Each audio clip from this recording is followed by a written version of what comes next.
Bihar police previous year question paper को हम लोग देखेंगे। Hello friends, welcome to the success Kendra. Friends देखिए, बिहार पुलिस न्यू वैकेंसी 2025 में जो 19,829 पदों पर आई हुई है, उसके लिए हम लोग Bihar police previous year question को इस सेशन में डिस्कस करेंगे। यहाँ पर ध्यान दीजिए, देखिए बिहार पुलिस की जो भर्ती पिछले बार 21,391 पदों पर आई हुई थी और आपको अच्छे तरीके से याद होगा कि 1 अक्टूबर 2023 को पेपर लिया गया था फर्स्ट शिफ्ट में और सेकंड शिफ्ट में, और एग्ज़ाम कैंसिल हो गया था। उसके बाद अगस्त 2024 में पेपर लिया गया था और पूरा अगस्त वाला पेपर जो है मैंने आपको कंप्लीट करा दिया है। और आज हम लोग जो है Bihar police previous year question paper 1 अक्टूबर 2023 को इसमें हम लोग कवर करेंगे। दोनों शिफ्ट का मैं पेपर आपको करवा दूंगा। ये आपका फर्स्ट शिफ्ट का है, ठीक है। और देखिए, जो लोग पहली बार चैनल पर आए हुए हैं और बिहार पुलिस की बेहतरीन तरीके से तैयारी करना चाहते हैं तो चैनल को सब्सक्राइब कर लीजिए और जो बगल में बेल आइकन है, घंटी का निशान है, उसको ज़रूर दबा लीजिएगा, ताकि जब भी बिहार पुलिस न्यू वैकेंसी 2025 से रिलेटेड कोई भी इंपॉर्टेंट वीडियो अपलोड किया जाए तो उसका नोटिफिकेशन सबसे पहले आपके पास पहुंच जाए। चलिए स्टार्ट करते हैं सेशन। थोड़ा सा मैं जूम करता हूं ताकि प्रश्न आपको और स्पष्ट रूप से दिखाई दे। चलिए, पूरा ऑप्शन आपको दिख रहा है। पहला प्रश्न है कि मैराथन दौड़ की आधिकारिक दूरी क्या है। मोस्ट वीवीआई क्वेश्चन है, काफ़ी इंपॉर्टेंट क्वेश्चन है, इसको आप निश्चित रूप से याद रखिएगा। आंसर जानते हैं तो कमेंट करते चलिए, इससे आपका रिवीजन भी होते चलेगा, ठीक है ना। चलिए सब लोग बताइए कि मैराथन दौड़ की आधिकारिक दूरी क्या है। तो देखिए, मैराथन दौड़ की आधिकारिक दूरी जो है यह 26 मील 385 गज है, यानी कि ऑप्शन 2 राइट आंसर हो जाएगा, 26 मील और 385 गज। अगर आपसे किलोमीटर में पूछा जाए, अगर ऑप्शन में किलोमीटर में दे देता कि मैराथन दौड़ की आधिकारिक दूरी कितनी किलोमीटर है, तो इसको भी आप याद रखिएगा, 42.195 किलोमीटर, ठीक है ना। तो ये बड़ा इंपॉर्टेंट है, ये भी आपको याद रखना है, 42.195 किलोमीटर, ठीक है ना। चलिए नेक्स्ट क्वेश्चन कर लेंगे कि इरिट्रिया एक कंट्री है जो 1993 में संयुक्त राष्ट्र का 182वां सदस्य बना था। किस महादेश में स्थित है। देखिए, इरिट्रिया के बारे में आपने ऑलरेडी पढ़ा होगा। अच्छा, आपने हॉर्न ऑफ अफ्रीका पढ़ा है, ठीक है ना। हॉर्न ऑफ अफ्रीका, यहाँ मैं लिख भी देता हूँ, हॉर्न ऑफ अफ्रीका में कितने देश शामिल हैं। तो देखिए, हॉर्न ऑफ अमेरिका में जो है कौन कौन से देश हैं, जिबूती है, इरिट्रिया है, इथोपिया है और सोमालिया है। तो इरिट्रिया का नाम आपने पढ़ा होगा हॉर्न ऑफ अफ्रीका में। तो ये 4 देश हैं, जिबूती, इरिट्रिया, इथोपिया और सोमालिया, ठीक है ना। ये हॉर्न ऑफ अफ्रीका के अंतर्गत आते हैं।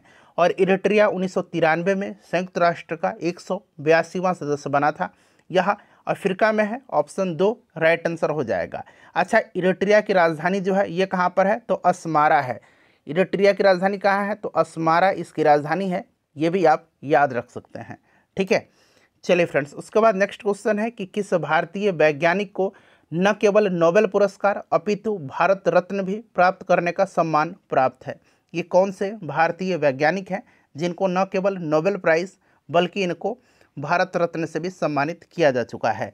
देखिए फ्रेंड्स, अगर हम भारत रत्न पुरस्कार की बात करते हैं तो यह देश का सर्वोच्च नागरिक पुरस्कार है और 1954 में इसकी शुरुआत हुई थी। याद रखेंगे friends, doctor CB Raman, C Rajagopalachari और डॉक्टर S राधाकृष्णन यह एक प्रतिष्ठित पुरस्कार पाने वाले पहले व्यक्ति थे, ठीक है, आपको याद रहेगा। और देखिए, CB रमन को 1930 में जो है भौतिकी में इनको नोबेल पुरस्कार से सम्मानित भी किया गया। तो यहाँ पर देखिए ऑप्शन नंबर 3 राइट आंसर हो जाएगा, CB रमन, ठीक है ना। चलिए फ्रेंड्स, आगे बढ़ेंगे। नेक्स्ट क्वेश्चन कर लेंगे हम लोग कि निम्नलिखित में से किस महाद्वीप को विषमताओं का महाद्वीप कहा जाता है। अब देखिए, प्रश्न को एक बार और ध्यानपूर्वक पढ़िए। देखिए, यहाँ पर पूछा गया है कि निम्नलिखित में से किस महाद्वीप को विषमताओं का महाद्वीप कहा जाता है। तो देखिए, विषमताओं का महाद्वीप यूरोप को कहा जाता है। अगर आपसे विविधताओं का महाद्वीप पूछता तो इसको क्या बताते, विविधताओं का महाद्वीप एशिया को कहा जाता है। ध्यान रखिएगा, विषमताओं का पूछेगा तब विषमताओं का महाद्वीप यूरोप को कहा जाता है और विविधताओं का महाद्वीप एशिया महाद्वीप को कहा जाता है। यूरोप को क्या कहा जाता है, अंध महाद्वीप या अंध महादेश कहा जाता है, और ऑस्ट्रेलिया को प्यासी भूमि की धरती कहा जाता है, ठीक है ना। चलिए, उसके बाद देखिए, निम्न में से भारत जो है किसका सबसे बड़ा निर्यातक है। भारत इनमें से किसका सबसे बड़ा निर्यातक है, चलिए बताइए, भारत किसका सबसे बड़ा निर्यातक है। तो यहाँ पर ध्यान दीजिएगा फ्रेंड्स, देखिए भारत जो है यहाँ पर 2025 में मुख्य रूप से कपड़ा और परिधान का विश्व स्तर पर एक प्रमुख निर्यातक देश है। ठीक है, तो यहाँ पर कपड़ा या परिधान याद रखेंगे। चलिए अगला प्रश्न करेंगे हम लोग। अगला प्रश्न है हमारे कि निम्नलिखित में से देखिए किस द्वीप का प्राचीन नाम सैंडविच द्वीप है? किस द्वीप का प्राचीन नाम सैंडविच द्वीप? तो देखिए किस द्वीप का पुराना नाम यानी कि प्राचीन नाम सैंडविच द्वीप समूह है? तो फ्रेंड्स यह हवाई द्वीप का है, हवाई द्वीप का। ठीक है ना, हवाई द्वीप ध्यान रखेंगे। और हवाई द्वीप जो है यह उत्तरी प्रशांत महासागर में 8 प्रमुख ज्वालामुखी द्वीपों और कई प्रवाल और कई छोटे द्वीपों का एक द्वीप समूह है। और यह एकमात्र अमेरिकी राज्य है जो भौगोलिक रूप से उत्तरी अमेरिका से जुड़ा नहीं है। ठीक है, चलिए उसके बाद देखिएगा कि कौन सा एकमात्र महाद्वीप है जिससे होकर के कर्क रेखा, भूमध्य रेखा और मकर रेखा गुजरती हैं। एकमात्र ऐसा कौन सा महाद्वीप है या महादेश है जिससे होकर के कर्क रेखा, भूमध्य रेखा और मकर रेखा गुजरती हैं? तो फ्रेंड्स यह अफ्रीका है। याद रखिएगा कौन सा यह महाद्वीप है? तो फ्रेंड्स यह अफ्रीका है। ठीक है, अफ्रीका एकमात्र ऐसा महाद्वीप है जिससे होकर के ये तीनों रेखाएं गुजरती हैं। ठीक है, चलिए उसके बाद नेक्स्ट क्वेश्चन कर लेंगे कि सिविल के संक्षिप्त नाम से जाना जाने वाला अभिकरण यानी कि एजेंसी निम्नलिखित में से किस क्षेत्र से संबंधित है? चलिए सभी ऑप्शन आपको दिख रहा है, वाहन क्षेत्र है नीचे। देखिए सिविल, इसका फुल फॉर्म क्या होता है? तो इसका फुल फॉर्म होता है क्रेडिट इंफॉर्मेशन ब्यूरो। ठीक है ना, क्रेडिट इंफॉर्मेशन ब्यूरो। यह बैंकिंग क्षेत्र से संबंधित है। यह किससे संबंधित है? तो फ्रेंड्स यह बैंकिंग क्षेत्र से संबंधित है। चलिए देखिए निम्नलिखित में से किस राज्य में दैमाबाद नामक ताम्रपाषाण कालीन संस्कृति स्थल स्थित है? दैमाबाद, तो आपको पता है कि दैमाबाद वर्तमान में महाराष्ट्र राज्य के अहमदनगर जिले में गोदावरी की एक सहायक नदी प्रवर के बाएं किनारे पर एक ताम्रपाषाण या ताम्र युग स्थल है।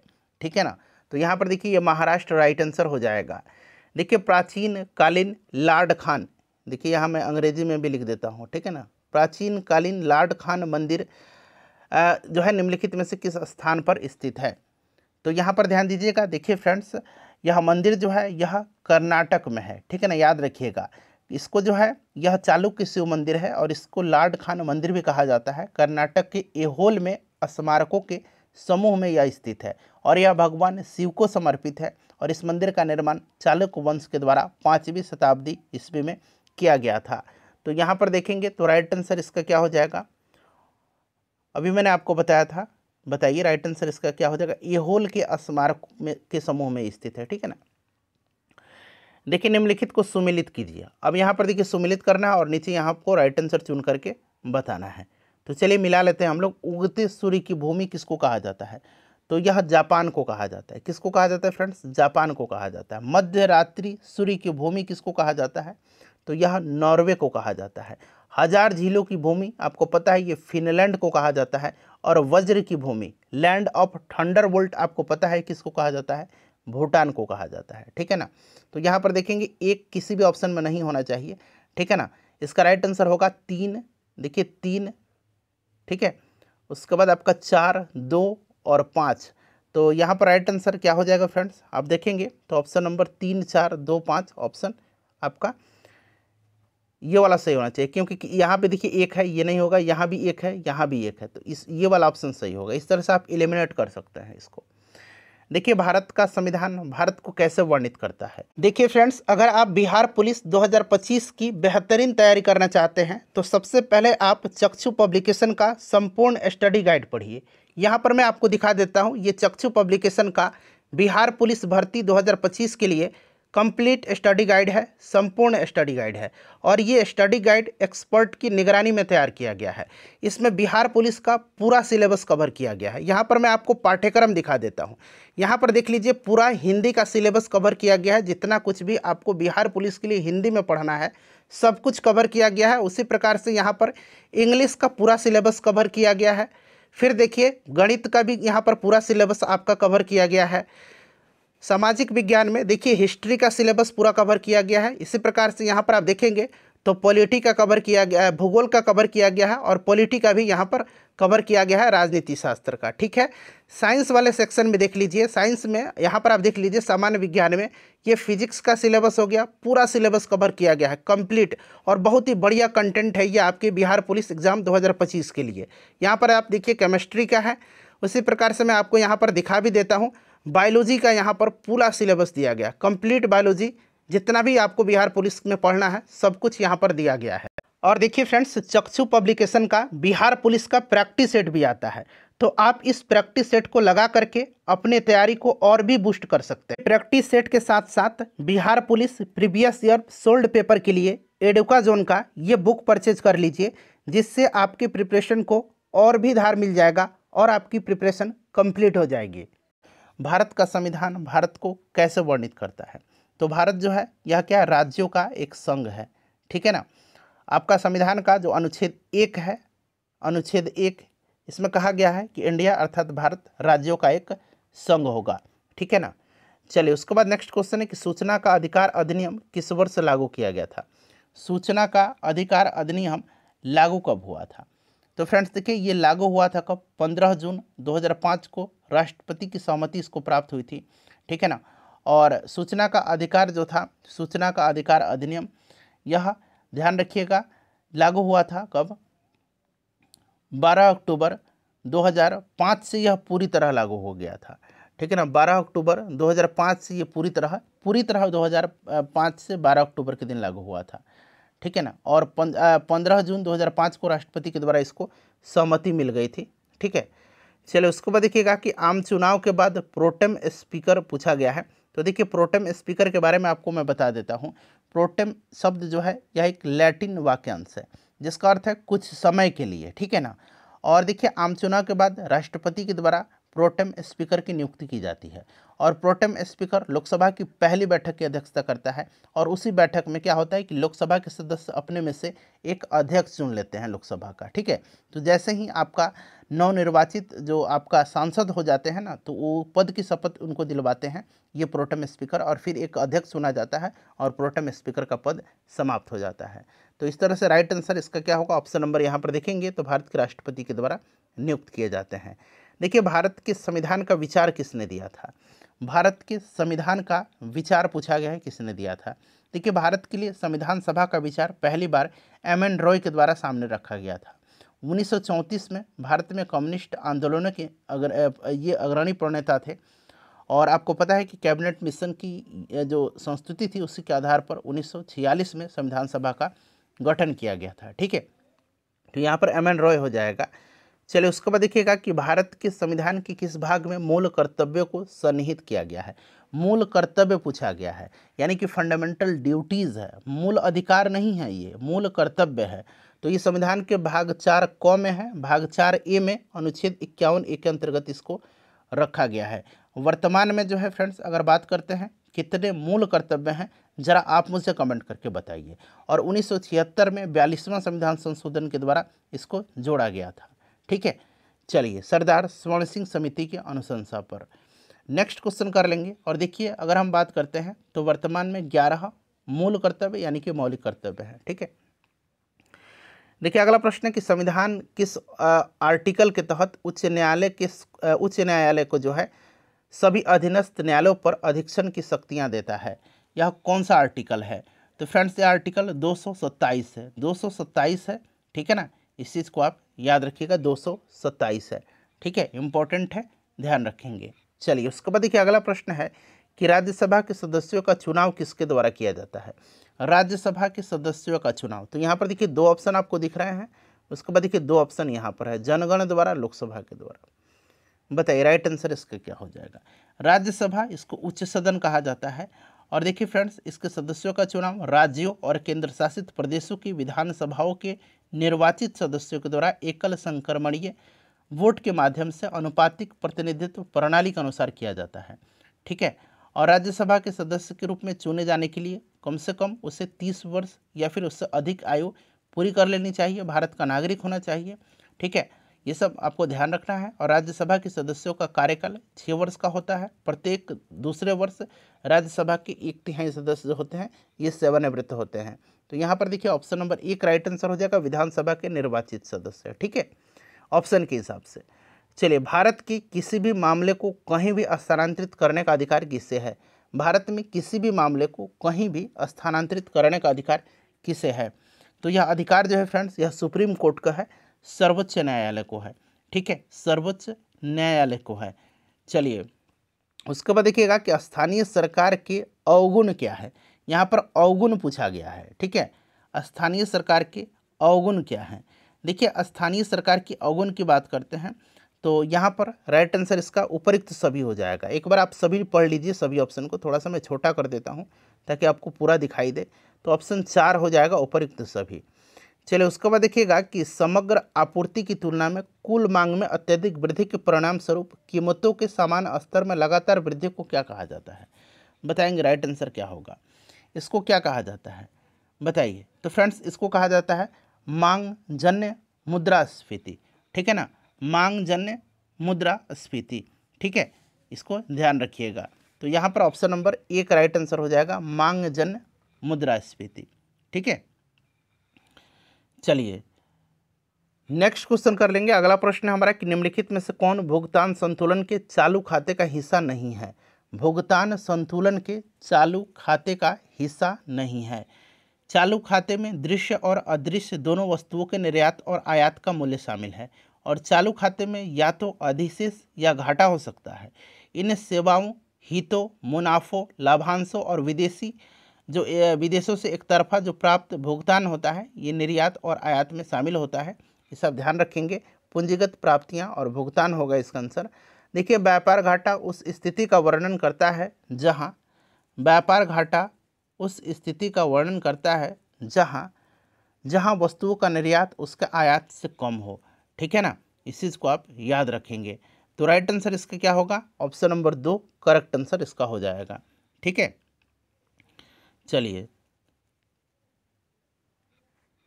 नेक्स्ट क्वेश्चन है हमारा कि आधार दर वह दर है जिसके नीचे कोई भी बैंक किसी का उधार देने की अनुमति नहीं दे सकता है। ठीक है ना, बैंकों के लिए यह आधार दर कौन निर्धारित करता है? तो यह आधार दर जो है यह निर्धारित कौन करता है? तो फ्रेंड्स, यह आरबीआई निर्धारित करता है। कौन? RBI, reserve bank of India जो है यह निर्धारित करता है। ठीक है, आधार दर वह न्यूनतम ब्याज दर होता है जिस पर भारत में एक वाणिज्यिक बैंक को उधारकर्ता को ऋण देने की अनुमति होती है। ठीक है, चलिए उसके बाद नेक्स्ट क्वेश्चन हमारा 25 नंबर कि भारत में कृषि एवं संबंधित गतिविधियों को ऋण का वितरण करने में कौन से बैंक या संस्थाएं सर्वोच्च हिस्सा रखती हैं? तो फ्रेंड्स, यह आपका कौन सा बैंक है बताइए? तो फ्रेंड्स, ये आपका वाणिज्यिक बैंक है।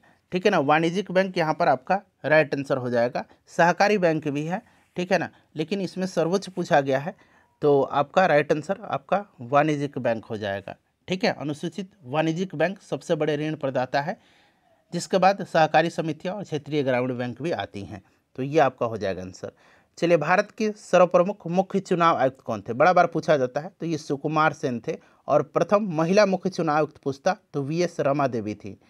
चलिए फ्रेंड्स, नेक्स्ट क्वेश्चन कर लेंगे। अगला प्रश्न है हमारा कि जिस ब्याज से कम दर पर बैंक द्वारा ग्राहकों को उधार देने की उम्मीद नहीं की जाती है उससे क्या कहा जाता है? बताइए, उसको क्या कहा जाता है? तो फ्रेंड्स, उसको कहा जाता है आधार दर, बेस रेट उसको कहा जाता है। ठीक है ना, उसको बेस रेट कहा जाता है। ठीक है, जमा दर क्या होता है? तो खाता धारकों की नगद जमा पर वाणिज्यिक बैंकों या वित्तीय संस्थाओं के द्वारा भुगतान की जाने वाली ब्याज दर है। ठीक है, जमा दर। क्लियर? चलिए, ये यहाँ पर देखेंगे जमा दर मैंने बता दिया। बैंक दर भी जान लीजिए कि वह ब्याज दर है जो केंद्रीय बैंक द्वारा किसी वाणिज्यिक बैंकों को ऋण देते समय लिया जाता है। चलिए देखिए, भारत में नाबार्ड बैंक किसको पुनर्वित्त प्रदान नहीं करता है? नाबार्ड के बारे में आपको पता होगा। नाबार्ड राष्ट्रीय कृषि और ग्रामीण विकास बैंक का संक्षिप्त रूप है। ठीक है ना, और इसके बारे में आपको बता दें, यह निर्यात आयात बैंकों को पुनर्वित्त प्रदान नहीं करता है, निर्यात आयात बैंक को। ठीक है फ्रेंड्स, चलिए उसके बाद देखिएगा कि प्रतिकूल भुगतान संतुलन की समस्या कब उत्पन्न होती है? तो ये होती है जब आयात निर्यात से अधिक होता है। ठीक है ना, जब आयात निर्यात से अधिक होता है। तो यहाँ पर ऑप्शन नंबर 4 राइट आंसर हो जाएगा। उसके बाद देखिए सेना का एक जनरल इतना सैनिक से एक संपूर्ण वर्ग बनाना चाहता है। व्यवस्था के बाद कुछ सिपाही बचे, कितने सैनिक बचे। देखिए मैथ और रीजनिंग के जो थोड़ा बहुत प्रश्न पूछे जाते हैं उनका मैं आंसर आपको बता दूंगा। ठीक है, तो यहाँ पर इसका राइट आंसर 81 हो जाएगा। ठीक है, चलिए फ्रेंड्स, उसके बाद देखिएगा इसका भी मैं आपको आंसर बता देता हूँ। इसका जो राइट आंसर होगा वो आपका हो जाएगा इसमें से 30 - x हो जाएगा। ठीक है ना, ऑप्शन 4 करेक्ट आंसर हो जाएगा। चलिए इसका मैं आंसर बता देता हूँ। इसका आंसर आपका हो जाएगा कौन सा, तो -1/, यहाँ पर देखेंगे तो -1/2 हो जाएगा और 2/3 हो जाएगा। ठीक है, चलिए उसके बाद देखिए इसका जो आंसर होगा 33 का वो आपका हो जाएगा 3 किलोमीटर। ठीक है ना, 3 किलोमीटर इसका आंसर आएगा। उसके बाद चलिए इसका जो आंसर आएगा आपका 34 का आपका 20 किलोमीटर पर आवर आएगा। उसके बाद देखिएगा इसका जो आंसर आएगा 35 का वो आपका आएगा 77/3 सेंटीमीटर स्क्वायर। ठीक है, क्योंकि क्षेत्रफल पूछा गया तो इसलिए सेंटीमीटर स्क्वायर होगा। चलिए उसके बाद देखिए 36 का, तो 36 का करेक्ट आंसर आएगा आपका 160। ठीक है, 37 का देखिए 37 का जो राइट आंसर आएगा, पूरा प्रश्न पढ़ लीजिए। 37 का राइट आंसर आपका 80 वर्ष आएगा। चलिए 38 का देखिए, 38 का जो करेक्ट आंसर आएगा वो आपका 3 और 4 आएगा। 39 का आपका ऑप्शन 1 करेक्ट आंसर हो जाएगा। देखिए एक मोबाइल फ़ोन चार्जर होता है। ठीक है ना, एक मोबाइल फ़ोन चार्जर जो होता है ये आपका एक मोबाइल फ़ोन चार्जर एक स्टेप डाउन ट्रांसफार्मर होता है। ठीक है ना, स्टेप डाउन ट्रांसफर, एक मिनट रुक जाइए, स्टेप डाउन ट्रांसफार्मर होता है ना, mobile phone charger step down transformer होता है। ठीक है, इसको आप याद रखिएगा। ठीक है, स्टेप डाउन ट्रांसफार्मर होता है। चलिए उसके बाद अगला प्रश्न हमारा है कि वह तापमान जिस पर कोई ठोस वस्तु वायुमंडलीय दाब पर पिघल करके द्रव बन जाता है और उसका गलनांक कहलाता है। ठीक है, किसी ठोस वस्तु का गलनांक किसका संकेत होता है, बताइए। तो किसी ठोस वस्तु का गलनांक उसके कणों के बीच आकर्षण बल की शक्ति का संकेत होता है। ठीक है ना, आकर्षण बल के अंतरावनिक बलों की ताकत का। तो ऑप्शन यहाँ पर 1 आपको राइट आंसर हो जाएगा।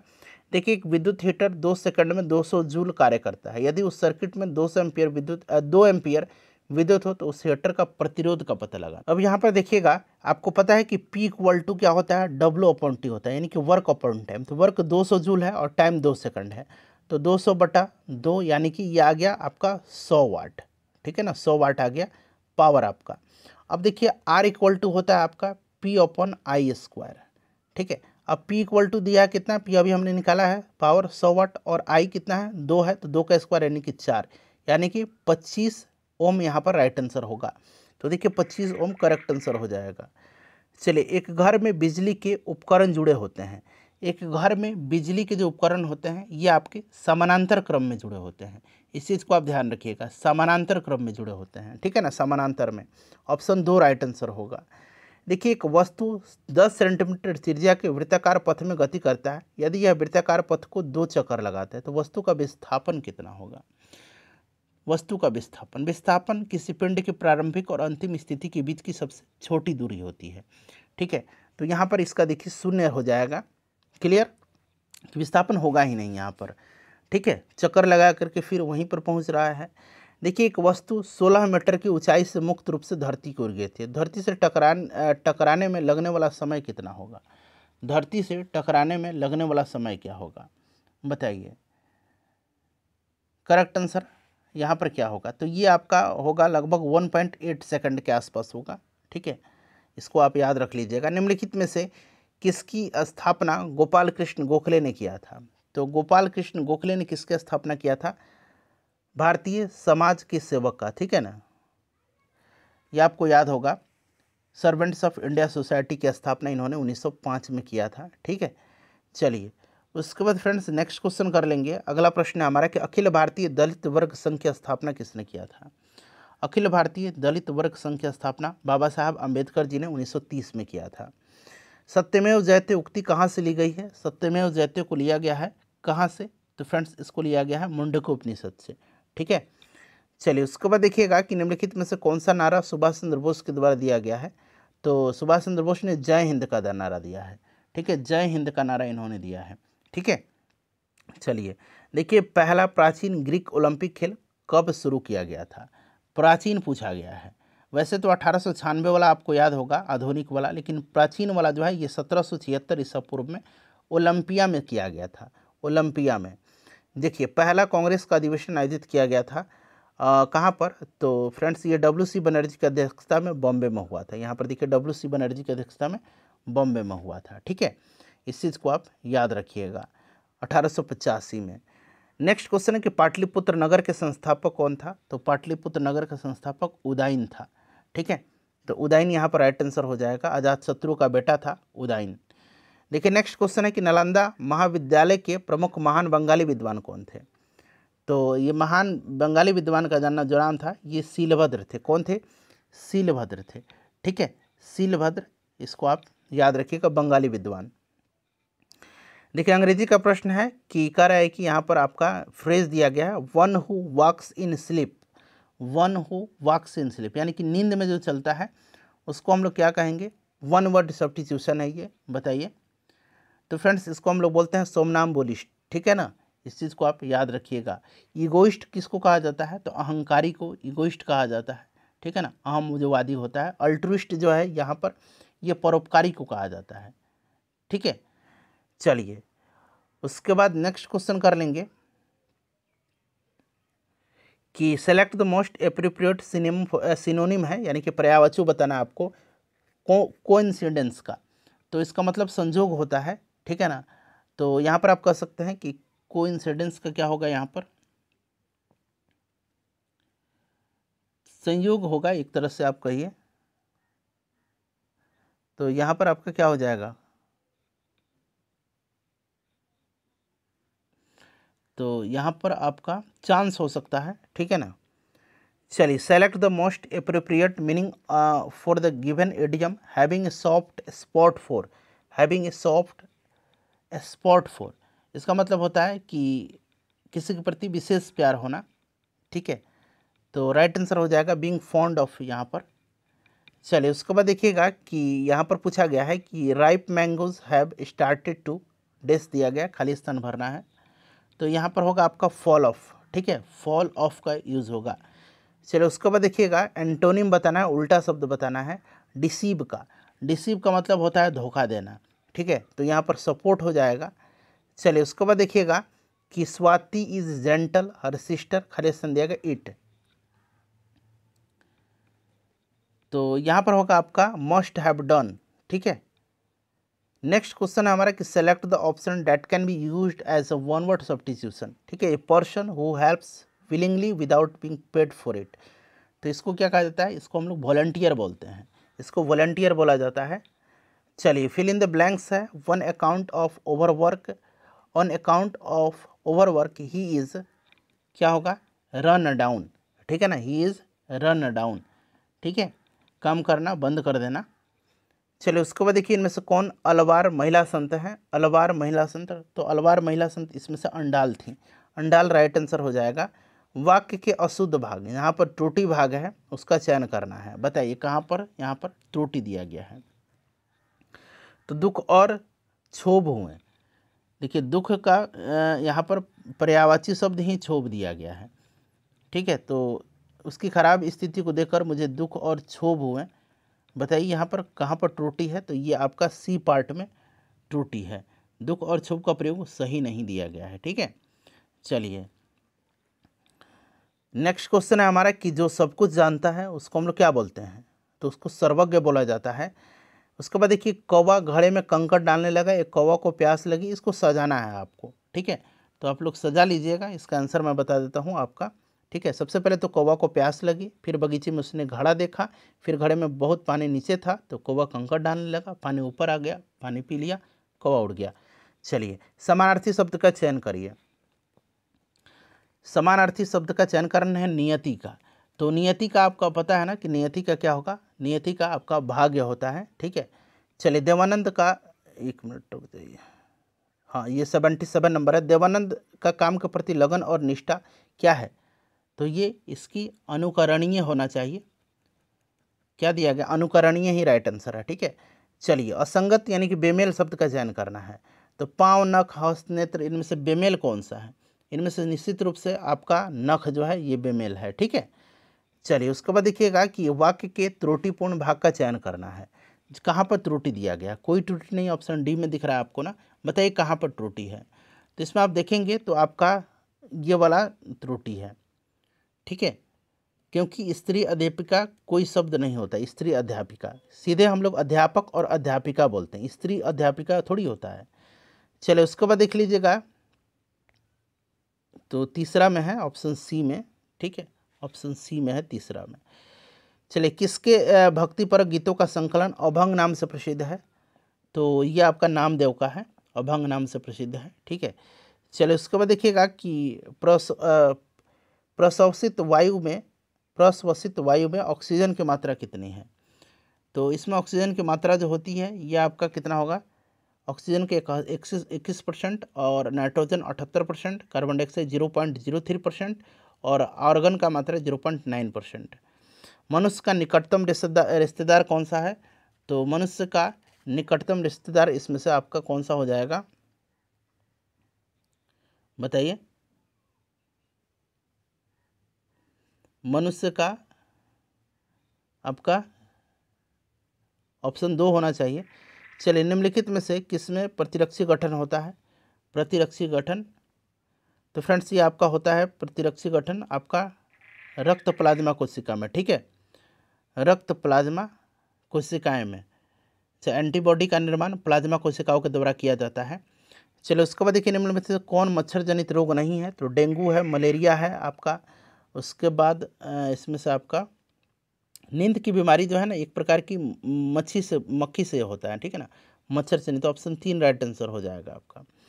उसके बाद देखिए पसीने की ग्रंथियाँ खाली स्थान दिया गया त्वचा में सर्वाधिक संख्या में होती है। पसीने की ग्रंथियाँ किसकी त्वचा में सर्वाधिक संख्या में होती है? तो ये बगल की जो त्वचा है उसमें सर्वाधिक संख्या में होती है।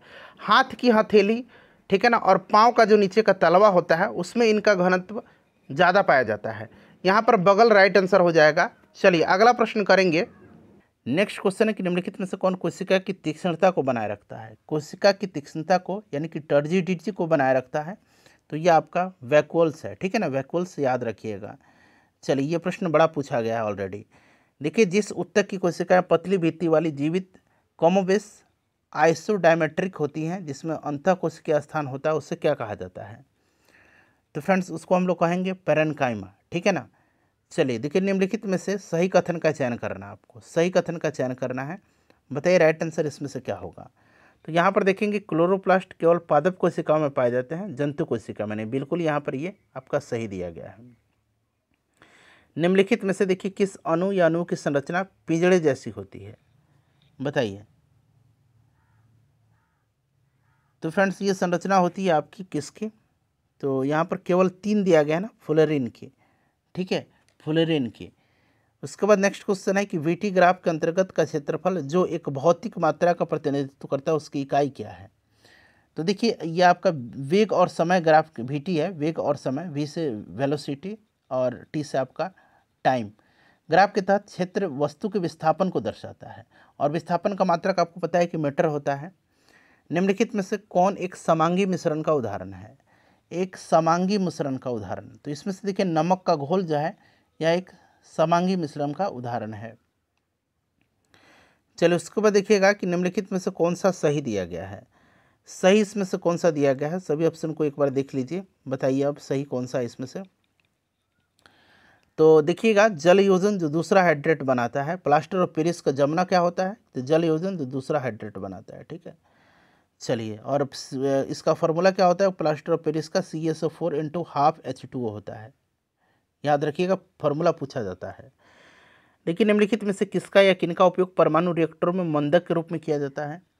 तो मंदक के रूप में जो है मॉडरेटर के रूप में किसका इस्तेमाल किया जाता है? तो ग्रेफाइट का, पैराफिन का और भारी जल का, सभी का किया जाता है। निम्नलिखित समीकरण में ऑक्सीकरण एजेंट कौन सा है इसमें से? बताएंगे। तो इसमें से ऑक्सीकरण एजेंट जो है ये आपका ऑप्शन ए हो जाएगा। उसके बाद देखिए निम्नलिखित में से कौन एक उपधातु है? मेटलॉइड्स है। तो इसमें से मेटलॉइड्स जो है ये आपका आर्सेनिक हो जाएगा। ठीक है, चलिए जर्मेनियम, सिलिकॉन ये सब भी होते हैं, एंटीमनी, चलिए, निम्नलिखित में से दिए गए विकल्पों में से संबंधित शब्द का चयन करना है आपको। नोवेल्टी, ओल्डनेस, न्यूनेस का क्या होगा बताइए। तो न्यूनेस का आपका हो जाएगा इसमें से कौन सा, ये आपका एंटीक्विटी हो जाएगा। ठीक है, चलिए अगला प्रश्न है हमारा कि विक्रम ने, ये आप बनाइएगा, इसका आंसर मैं आपको बताता हूँ। इसका आंसर जो होगा आपका दक्षिण पश्चिम होगा इसका आंसर। ठीक है, ऑप्शन 2 में है। चलिए, उसके बाद दी गई आकृति में पूछा गया है कितना त्रिभुज है। आप त्रिभुज आप देख सकते हैं, इसमें त्रिभुज की संख्या जो है कितनी है, तो 19 त्रिभुज है इसमें। ठीक है, 19 त्रिभुज है, काउंट करिए। देखिए, पार्लियामेंट ग्रेट ब्रिटेन, तो कांग्रेस आपका क्या हो जाएगा, यूएसए। ठीक है ना। चलिए, राष्ट्रीय महिला आयोग की स्थापना कब हुई थी, राष्ट्रीय महिला आयोग की स्थापना तो 1992 में किया गया था। और देखिए, सरकार ने 2023-24 में प्रधानमंत्री आवास योजना परिव्यय में कितने प्रतिशत वृद्धि की घोषणा किया है, तो ये किया था आपका कितने परसेंट, 66% की। ठीक है, चलिए उसके बाद देखिए, बजट वाला प्रश्न पूछा गया था कि बजट 2023-24 में 2 साल के लिए 7.5% निश्चित ब्याज दर वाली महिलाओं के लिए नई बचत योजना की गई है। इस योजना का नाम पूछा गया था। तो फ्रेंड्स, इस योजना का नाम था महिला सम्मान बचत प्रमाण पत्र। ठीक है, चलिए उसके बाद देखिएगा कि आर्टिफिशियल इंटेलिजेंस द्वारा संचालित विश्व का प्रथम रेडियो प्लेटफॉर्म का नाम क्या है। जिसका नाम क्या है फ्रेंड्स, इसका नाम है आपका रेडियो जीपीटी। ठीक है, रेडियो जीपीटी नाम है इसका। करंट का प्रश्न है, खेलों में उत्कृष्टता के लिए कौन सा पुरस्कार दिया जाता है, तो इसमें से आपका अर्जुन पुरस्कार दिया जाएगा। देखिए, किस ओलंपिक खेल में मशाल रिले प्रक्रिया की शुरुआत हुई थी, मशाल रिले की, तो मशाल रिले की प्रक्रिया की शुरुआत जो है ये आपका 1936 में जो जर्मनी के बर्लिन में हुआ था ओलंपिक, उसी में हुआ था। चलिए उसके बाद देखिएगा कि एलआईसी के नए ग्राहक एजेंटों और मध्यस्थों के लिए किस ऐप को लॉन्च किया एलआईसी ने, तो एलआईसी ने जो है लॉन्च किया है आनंदा ऐप को। ठीक है, चलिए रावत भट्टा परमाणु संयंत्र निम्नलिखित में से किस राज्य में है, तो फ्रेंड्स रावत भट्टा जो है ये कहाँ पर है, राजस्थान में है। ठीक है, रावत भट्टा राजस्थान में है। चलिए, रेड फ्लैग जो है भारत और किस देश के बीच का एक संयुक्त सैन्य अभ्यास है, रेड फ्लैग, तो रेड फ्लैग जो है ये भारत और अमेरिका के बीच का है। उसके बाद चलिए अगला प्रश्न है हमारा कि किस भारतीय महिला मुक्केबाज ने महिला विश्व बॉक्सिंग चैंपियनशिप 2023 में स्वर्ण पदक जीता है, तो ये किसने जीता है, तो देखिए इसमें स्वीटी बुरा जीता है, नीतू घनघास ने भी जीता है, निखत जरीन ने भी जीता और लवलीला बोरगोहन ने जीता है। तो यहाँ पर देखिए 2-3 नाम तो ऐसे ही मिल रहे हैं। ठीक है, तो एक से ज़्यादा इसमें से होगा। बैक्टीरिया की खोज किसने किया था, इसका आंसर आप कमेंट करिए और बताइए कि कितने मार्क्स आपके आए हुए हैं।